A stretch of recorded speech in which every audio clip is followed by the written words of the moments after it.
it doesn't matter if this is a community gathering in your backyard or for a corporate conference. These 5 things can make or break your event. What's up, everybody? It's your girl, Nicole, and I am back with another video. I am the owner of Everything Social, an events company where we create experiences that serve excellence and foster genuine human connection and belonging. You're probably wondering 5 things you need to know before doing your first event. First of all, let me just say congratulations for taking that leap. The first event is always so near and dear. It can be scary, it can be all the things, but just know by clicking on this video, you're on the right tracks. So without further ado, we getting right into it. Number 1, budget comes first. You need to know what you're working with, okay? How much green you're spending, how much you have access to, whether it be $5, $500, $5,000, $50,000. You need to know what you're working with. Budget matters. That is so important. What's something I strive to do to serve an excellent event that's exceptional under budget. That's right. I always try to give myself 10 to 15% wiggle room in case anything else needs to be added on in the ladder of the planning. Before any of that extra stuff comes, you need to know what your bottom line is, because that's something you never want to go over. That's also how you build client trust. Your budget determines everything. Budget matters. Your budget determines what venue you can host the event at, whether it is somebody's backyard or a courtyard in a hotel. How many people you can host, how many people you're feeding, what kind of food, what kind of decor specialist that you saw who did that event. Say it with me, budget matters, okay? Now, when it comes to budget, you want to break it down into categories. We're talking about venue, we're talking about catering, rentals, talent, staffing, marketing, what signs need to be made. Always leave room for unexpected costs. Now, again, I said I like to leave 10 to 15% wiggle room. I know the budget. I'm trying to plan underneath that budget. I'm not even talking about what I'm getting paid. I'm talking about to produce this incredible event, I need a little space in case something pops up and we don't go over budget. That is super important. It not only builds rapport for you as a business or individual, but it just builds trust in the clientele that you're not just trying to max out their dollar. Now, if they want to go crazy on it, go crazy, but understand that you should always give yourself just a little wiggle room to ensure that you're over delivering on your promise, but not breaking the bank. Number 2, timelines are everything. Once our budget is in place, we can now build out a timeline. What I like to do is work back from the desired date. So say, I'm gonna use my birthday. My birthday is June 11th. Right now, today is June 30th. If I want to start planning for my next year birthday, I know that I have about a little under a year to start planning. Work backward from that deadline. When do invites need to go out? When does catering need to know the final head count for the order? When do deposits need to be made? When is final head count due? All of these things are important when we're making a timeline for our event. Personally, I like to put everything on a calendar. There are so many different softwares out there where you can use softwares like Asana, Monday.com, Airtable is really dope. You can also do it manually in Google Sheets. I've done it that way before, especially if you're delegating tasks to your team. You want to use something that's accessible to everybody. I always say a clear timeline prevents chaos. Your future self will thank you. If you know when those deadlines are approaching, you'll be able to prepare and plan ahead. Number 3, know your vendors. Okay, I have been super grateful, super blessed to come across some amazing companies, amazing small businesses that I still use to this day when I have events come up, and I know that I can call them. I know that they are reliable. A way to build your vendor Rolodex, if you will, is, this is just an example. You get an event, you land a client who wants an amazing dessert table. Now, there's so many ways. Again, there's so many ways to access this type of information. One of them is social media. Reviews, you can read people's comments. What do they taste like? A lot of times, if you have enough time in advance, companies that do desserts or special type of catering, they will offer you some sort of taste box or an opportunity to come in where you can try the things yourself. Reviews are your friends. I always joke, my friends laugh at me, but I am a review girl, okay? Before we try out that new restaurant, what do people say?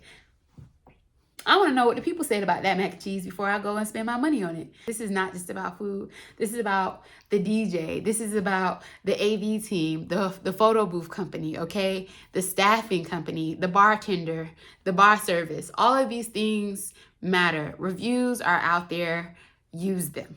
Read them. Is this vendor reliable? If you do your due diligence in the forefront, I promise you that minimizes the opportunity to be disappointed. Put your trust in these vendors. Make sure that they are clear on, again, timelines, head counts, deliverables, the venue. Do they need electricity? Do they need any additional accommodations? Do they got the proper licensing and permits to be serving that alcohol or selling that food? All of these things that you can do your due diligence on before the event day, so there's no surprises, okay? Very minimal chance of surprises. Good vendor relationships, smooth events. Trust me when I say this. Another way to find really amazing vendors or build relationships with it, if you go to an event and you see a vendor you like, strike a conversation with the staffing company, ask questions, ask for their business card, ask for their Instagram or their website. That's how you get started. Another way, if you want to find great vendors,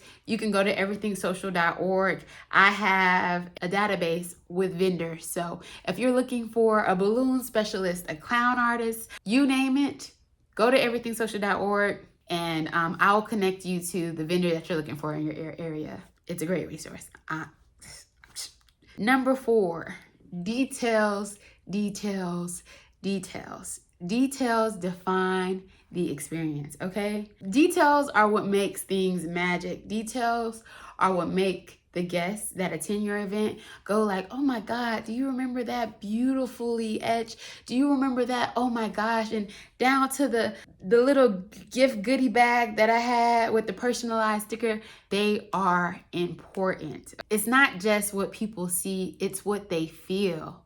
And the details is what plays into that. When things feel personalized, at one event that I did, it was for a huge conference. They were celebrating 100 years of quantum physics, and I had these really cute pins made.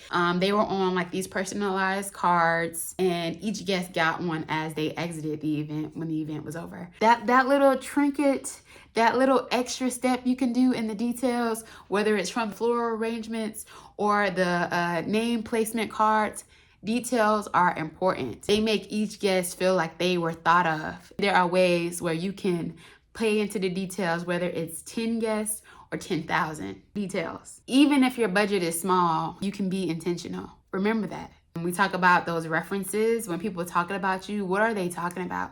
Like, yes, not only did you execute and make a perfect event, but she was so detail oriented. Oh my gosh, I wasn't even expecting that. I like to surprise my clients with something they didn't even think of, like a little gift. That the pen was my little gift to them. They didn't even know I was doing that. So details. Another thing about details, signage, marketing. Are the signs clear? What about the music? Is it catered to the guests? Is it your favorite playlist? Know your audience, okay? It's not about what you like.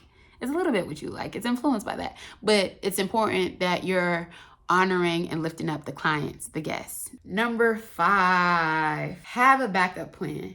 I'm gonna change that a little bit to say, be quick on your feet. What I mean by that is things happen. Now, going back to vendors, if you know that you have reliable vendors, say for whatever reason a vendor cancels on you, can you access another venue? Say the photo booth vendor canceled on you. Do you have another photo booth person that can come up on short notice? Are they able to deliver that quality? Okay, what if the venue cancels? Do you have a backup? One thing that I know for sure, which is also important with having that backup, is clear communication.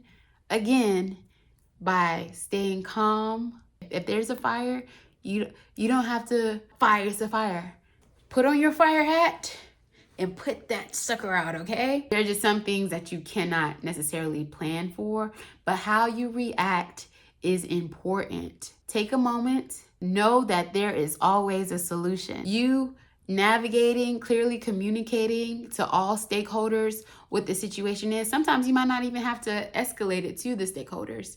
Sometimes you can put the fire out by yourself. One of the things was like, what if it rains? So another example, I had an event that was in a courtyard with no ceiling, and for whatever reason, because it never rains in California, it decided to rain 2 days before that. What did I need to do? Months before that, I had to have a conversation with the hotel and say, hey, in the event that it rains, what can we do? How do we prepare for this?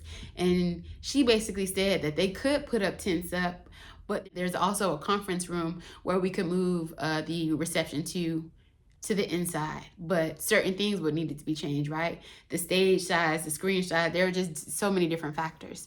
Fortunately, it did not rain, but because I was prepared in the event that it did, it minimized the stress on my shoulders. It's like, hey, we have a backup plan. We know what we'll do if we need to. It's a lot of equipment that can't get rained on. We could just move it inside. Just being aware, do your due diligence. Things happen, and that's okay. But you don't have to lose your cool. Say it with me. There's always a what? A solution. That's right. All right, so yeah, that's 5 things you need to know before going in and planning your first event. Just a quick recap. Start with your budget. Know the numbers that you're working with. 2, build a solid timeline. Know the time that you have on your hand. Work backwards. 3, lock in reliable vendors. Go read them reviews. 4, sweat the details. Details. And 5, always have a backup plan, aka always know that there is a solution. And you are ready to get started. I'm so excited for you. Comment below, what is the first event that you're planning? Is it a birthday party, retreat? Is it a luncheon? I want to know in the comments below. Thank you guys so much for watching this video. If you found it helpful, go ahead and give it a thumbs up. Thanks again for watching this video. Until next time, be love. Most importantly, be light.